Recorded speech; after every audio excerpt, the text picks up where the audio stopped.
Lepo pozdravljeni, hvala lepa. Jaz bom prav kratka, zato ker med nami imam avtorje prvega in drugega poglavja Episkopa, ki bojo boljše in bolj suvereno od mene predstavili. Samo par okvirnih besed, kar jih ni bilo povedanih že poprej strani predhodnice, vodje raziskovalne postaje dr. Petre Svoljšak, po tekstu Petre Kolenc. In sicer Episkop je osrednji program ZRC SAZU za Evropsko prestolnico kulture, kar je letošnjem letu Nova Gorica z Gorico. Naš program smo pripravili tako, da je koordinator iz vsakega inštituta identificiral relevantno topiko za novogoriško somestje in pripravil cikel različnih dogodkov, od okroglih miz, vodstev po mestih, pogovorov do glasbenih dogodkov, pogovornih večerov. In vsak mesec uvede dogodke predstavitev umetnine meseca. Umetnine meseca kurira tudi nekdanja kolegica ZRC SAZU Klavdija Figl. In prva 2 meseca sta posvečena jezikom in goriškim izročilom. Publikacije je uredila, prvi 2 poglavji sta uredili Marjeta Pisk in Petra Kolenc, oblikovala je Nika Zuljan, kjer je na naslovnici skušala najti nekakšen presek med tistim, kar tematizira samo besedilo prispevka in tistim, kar namiguje umetnina meseca. Itak tako pa umetnina meseca in besedilo nekako resonirajo.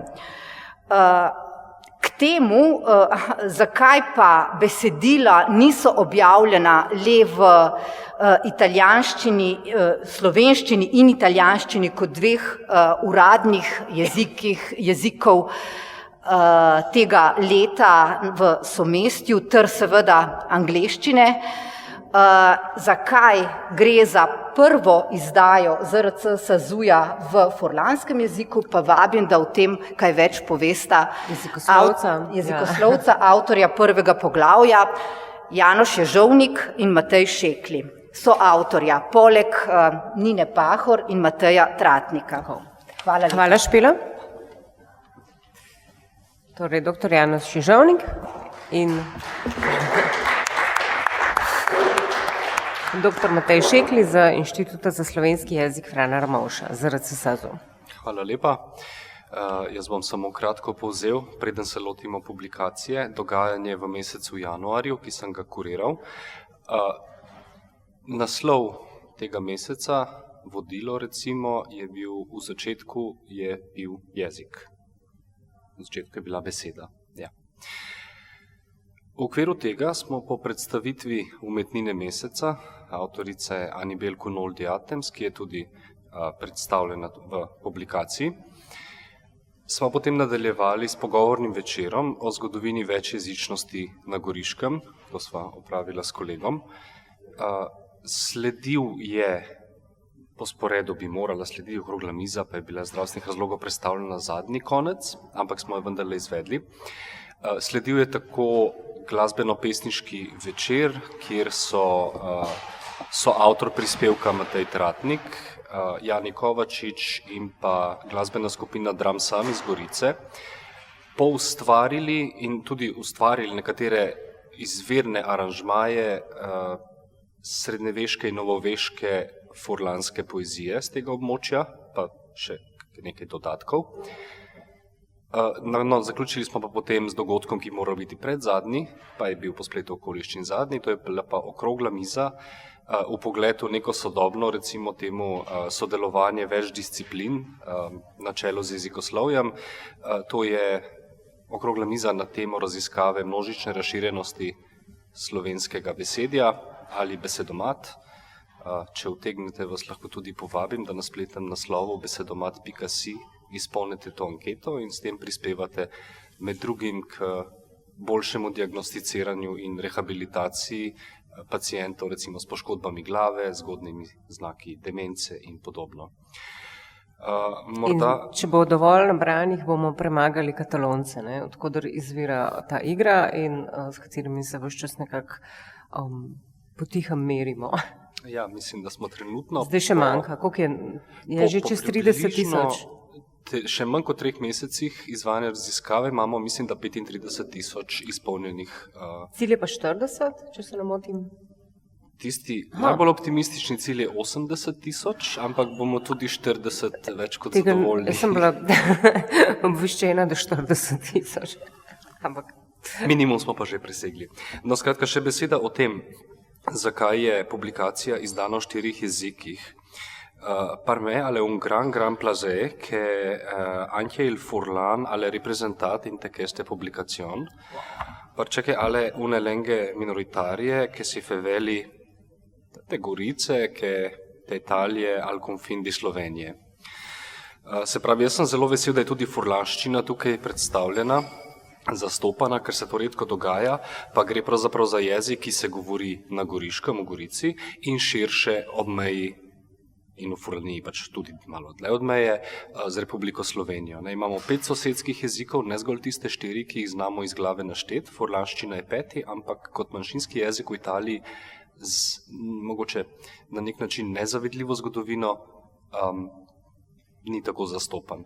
No, v duhu tega, da je vsaj sodobna Gorica večjezična, ne nujno le dvojezična, smo poleg slovenščine in italijanščine kot samoumevnih uradnih jezikov, kot angleščine, kot tudi samoumevnega mednarodnega jezika, vključili tudi furlanščino. Smem samo še za hip skočiti v besedo. Bili smo priča temu čudoviti manifestaciji furlanščine.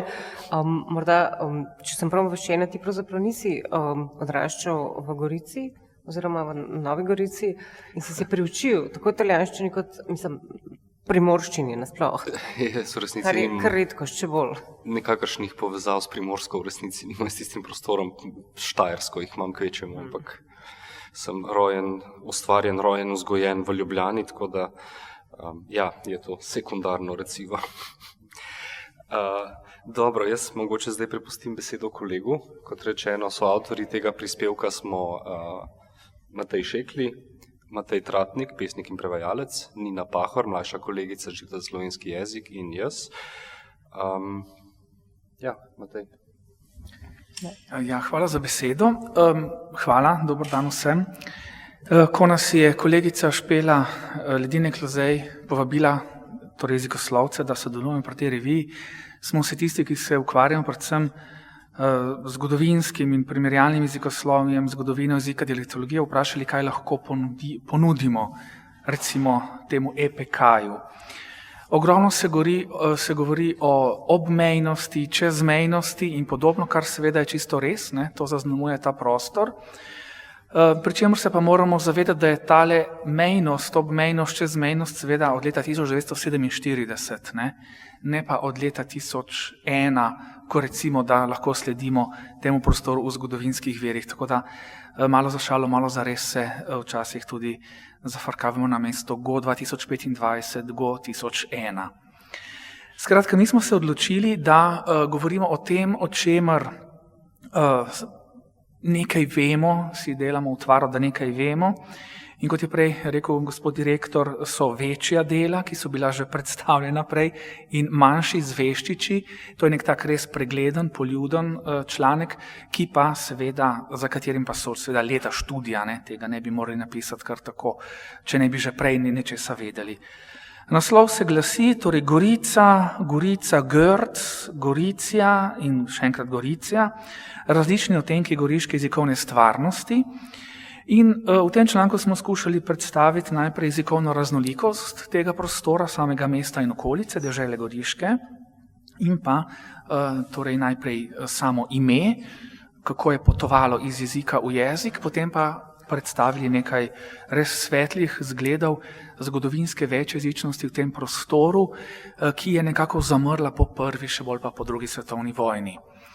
Zdaj, kar je simptomatično, če zdaj samo prvi del nekaj o imenih povem, a ne v tej prvi darovnici leta 1001 Otona III., kjer podeluje polovico gradu, ki se imenuje Silikanum, in polovico vasi, ki se imenuje Gorica, najprej oglejskemu patriarhu Janezu, potem čez nekaj mesecev pa še torej furlanskemu grofu Verihenu, sta omenjeno Silikanum in pa Gorica. Torej to sta današnji Solkan in Gorica. In ravno zgodovina teh dveh imen, zemljepisnih imen, se nam zdi zelo, zelo pomenljiva, kako so dejansko tu jeziki ves čas sobivali in bili v nekem ozmotskem odnosu. Torej, Silikanum je seveda latinskega izvora, iz silex, silicis in pomeni torej iz kremen, iz besede, ki pomeni kremen, in bi ga lahko prejeli kot kremenje, kremenica, tam, kjer je kremen. Čeprav ga pravi, da danes ni več, motivacija se lahko spremeni tudi zaradi seveda spremene zunajjezikovne stvarnosti. No in to ime, ki je tu že obstajalo, tega latinskega izvora, so Slovani ob svojem prihodu v 6. stoletju prevzeli in iz Silikanuma preko Solkan, naredili Solkan. Skratka, torej latinsko ime je prišlo potem v slovanski jezik oziroma v slovenščino. Obratno pa seveda potem Slovani dajo tej vasi pod to majhno goro, Gričem oziroma kar že na grajskem Griču, ime Gorica, torej majhna gora Grič, in to potem seveda prevzame romansko prebivalstvo kot Gorica in v stoletjih iz Gorica dobimo Gurica, s tem ujem kot iz konfin dobimo kunfin ali kaj podobnega. Seveda potem s feudalizacijo iz notranjosti cesarstva v ta del se priseljujejo tudi bavarsko, starovisoko nemško govoreči, sam že Verihen spominja na to jezikovno okolje, ki seveda prevzamejo Gorica, takrat bodi si še v stari slovenščini oziroma stari furlanščini, in iz Gorica preko Gorica naredijo Grc. Na to seveda tem trem komponentom, torej slovanski, romanski in pa germanski, oziroma potem kasneje slovenski, furlanski in pa nemški, se potem pridružijo še Judje, ki so prvič dokumentirani tam proti koncu 13. stoletja 1988, ki so tudi v bistvu del tega prostora. Imamo judovsko četrt v Gorici in judovsko pokopališče v Rožni dolini, danes seveda v dveh državah, čezmejno, ampak jasno, pred letom 1947 to ni bilo čezmejno. No in potem je tu še četrto poimenovanje Goricija, ki seveda je v italijanščini, v mesto se začnejo, tako kot že v Furlanijo, seveda potem, ko Benetke pokorijo, če tako rečemo, oglejski patriarhat in se začnejo priseljevati beneško-italijansko govoreči, tako v Furlanijo kot tudi čez, se začne vedno bolj tudi ta beneška italijanščina in potem seveda tudi knjižna italijanščina uveljavljati. To treba je poudariti, da za razliko od ostalih treh imen, to pomeni Gorica, Gorica, Grc, ki so nastale v ljudskem jeziku, to pomeni v samem mestu komunikaciji med prebivalci mesta samega, pa seveda je Goricija, bomo rekli, nek hiperkorektizem, oblika, ki je nastala po latinskih zapisih, kjer so tale C zapisovali s TI, torej tja ali kaj takega. In seveda ta hiperkorektizem so potem Italijani prevzeli za svoje poimenovanje Goricija, s tem ijem, ki ga seveda nikoli ni bilo. Zdaj, v tem delu članka poleg o teh imenih predstavimo tudi na kratko furlanščino, jezikovni prostor, narečja, slovenščino v tem prostoru, nekoliko malo govora o nemščini in potem tudi torej, judovski kulturi in seveda potem tudi beneško italijanščino, tako imenovano po Bidvelu kolonialno beneško italijanščino, ki se v ta prostor dokončno ugnezdi po prvi oziroma še celo po drugi svetovni vojni, ko večina, bomo rekli, furlansko govorečega prebivalstva v mestu, torej furlanščino zamenja z beneško italijanščino. Zdaj bi pa Janoš povedal še nekaj o večjezičnih praksah. Ja, saj bom kratek. Morda velja omeniti to, da smo naslovili posamezna poglavja o posameznih jezikih oziroma judovski skupnosti z imeni v ustreznem jeziku. To ne pomeni, da to poglavje obravnava zgolj to ime, temveč recimo pod Grc najdemo nekaj o nemščini na Goriškem, Podgoricija, potem o beneški italijanščini, kot je rekel Matej, in tako dalje. No, in potem zadevo sklenemo s poglavjem, ki ima pa v naslovu vseh 5 poimenovanj, se pravi Gorica, Gorica, Görz, Goricija in Goricija oziroma Gerc v hebrejskem zapisu. Na tem mestu drobna opomba pod črto. Za vse, ki znate brati hebrejski črkopis, se moramo opravičiti, kajti v originalnem članku smo ga obrnili prav, bere se od desne proti levi, ampak vmes nekje na neki točki med oblikovanjem oziroma med postavljanjem se je pa zadeva obrnila. Tako da trenutno piše nekaj drugega, HCRG namesto obratno. Kakorkoli, treba se je zavedati, da je ta meja, ki je pač ne tako mogoče ostro kot drugot ob železni zavesi, ampak vendarle zarezala v neko organsko sredino, relativno nova stvar.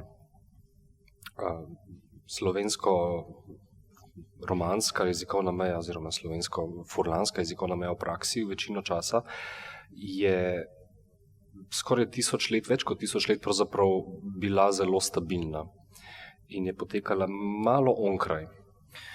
Medtem ko v Gorici se je pa res mešalo zaradi specifične zgodovinske situacije več jezikov.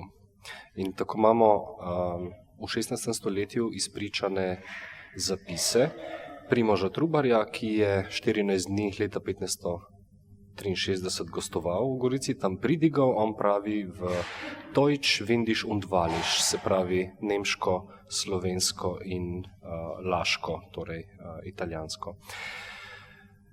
No, potem so ga na neki točki pregnali od tam, pridigal je še spotoma potem v Svetem križu, Vipavskem križu, na gradu Rubije. Ni pa to niti približno edina sled takšne večjezičnosti v tistem okolju. Ena mogoče tudi povezana z versko prakso je namreč, da je nadškof Karl Michael Atems, tako. V enem intervjuju sem ga zamešal s Karlom Marijo Atemsom in zdaj sem moral prav pomisliti, da bo prav. Je pridigal v vseh jezikih svojih faraonov oziroma škofljanov, resnici na ljubo. Se pravi, poleg latinščine, tudi italijansko, tudi slovensko, tudi nemško, furlansko. Imamo ohranjenih 61 njegovih rokopisnih pridig in svoje poslušalce je nagovarjal z ljube moje očice. Potem pomemben mogoče segment je še večjezični slovar Josipa Vuka, gre za nek terminološki slovar iz 19. stoletja, kjer je uporabil kar 8 jezikov, se pravi poleg klasičnih takrat izobraženskih latinščine in stare grščine, tudi vse lokalne jezike, slovenščino, nemščino, italijanščino, furlanščino in pa francoščino ter za tisto obdobje, je to kar nenavadno, relativno nepomembno angleščino. Tako da tudi v jeziku samem najdemo sledove teh prevzema, ne samo na leksikalni ravni. Nekaj primerov je tukaj naštetih, naprimer kako se v beneški italijanščini ali furlanščini uporablja britule kot nožiček britev, ali pa najbolj znana slaščica z tistega območja je gubana, gubanca, se pravi neko zgibano pecivo podobno potici. Motivacija je pravzaprav enaka. Imamo tudi na skladenski ravni opazne kalke, podvajanje predmeta, njemu mu je všeč, tudi osebka na nekaterih mestih, jaz delam, če bi to prevedli v knjižno slovenščino in tako dalje. No, ampak da ne bom zdaj predolg, to in še kaj drugega o zgodovini in nasploh o jezikovnih pojavih lahko preberete v prvi izdaji Episkopa.